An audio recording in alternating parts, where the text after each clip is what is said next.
Today on my Insta Stories Quick Recipes, I'm gonna show you how to make the most amazing maple syrup and lavender glazed roasted chicken. Let's go. For this recipe, I'm gonna use Crown maple syrup, bourbon barrel aged. Let's add that to a pot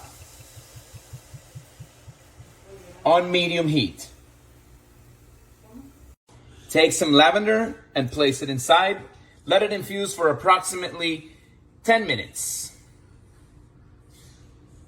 Now we take a brush, and after letting that beautiful maple syrup infuse, we're gonna take it straight up to glaze our chicken.